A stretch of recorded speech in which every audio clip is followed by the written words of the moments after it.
शिमला नगर निगम की मासिक बैठक सोमवार नगर निगम महापौर सुरेंद्र चौहान की अध्यक्षता में बचत भवन में आयोजित हुई।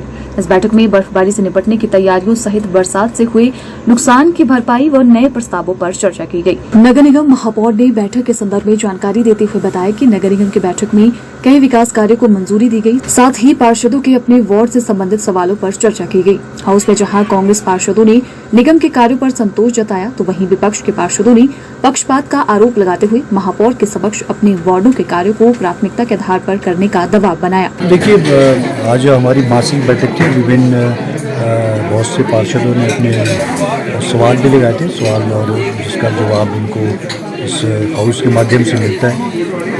मासिक बैठक होती है, उसमें काफ़ी मामले जो है चर्चा के लिए आती है। उसी संदर्भ में फॉरेस्ट का इशू भी हमारे पास आया था, जिसको लेकर के कि कुछ डेवलपमेंट के जो काम होते हैं, वर्क्स होते हैं, उसको लेकर के FRA और या FRC और FCPC की जो डिपार्टमेंट्स अलग अलग दो तरह के विभाग में आती हैं, तो उसको हमने उस बारे में काफ़ी गंभीर सवाल कुछ पार्षदों द्वारा उठाए गए थे, जिसमें काफ़ी समय से वो मामले लटके थे।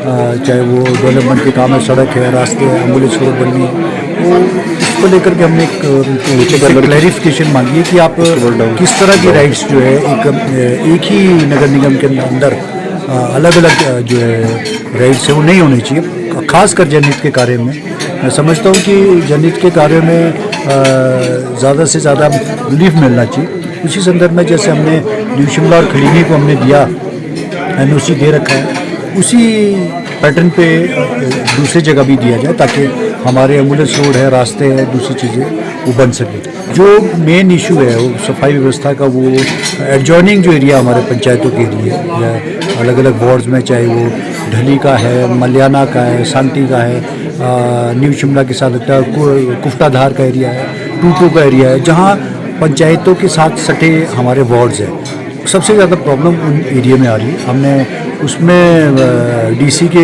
माध्यम से भी हमने पत्र लिखा है कि आप उसको पंचायत के चुने हुए प्रतिनिधियों को भी वहाँ बुलाया जाए, ताकि क्योंकि सफाई व्यवस्था किसी एक परिधि के अंदर नहीं आना चाहिए, सबका एक दायित्व भी बनता है, वो सभी लोग इसमें काम भी करें। मैं उसी संदर्भ में आज हमने हाउस के साथ हमने ये भी कहा कि इवन कोई चाहता है कि हमारे मदद चाहिए कि हम गाड़ी भेजें, उसको हमसे MOU साइन करें, पंचायतें भी कर सकती हैं। हमारा ये मानना है कि आपने किसी कार्य को करना है तो उसके लिए एडवांस में कोई ना कोई आपको लास्ट मोमेंट में कोई काम नहीं है, इसलिए हम एडवांस में हम एक टेंडर्स कर रहे हैं। जैसे लगभग 8 से 10 करोड़ के हमने टेंडर कर दिए और इसमें 6-7 करोड़ के भी और हमें टेंडर होना है, उसको हमने टेंडर कर भी दिया और उसको हम अवार्ड की पोजीशन में, ताकि समय रहते उन कार्यों को शुरू किया जा सके। बिल्कुल स्ट्रीट डॉग्स की समस्या आई है और बहुत जगह ये समस्या आई है कि आपका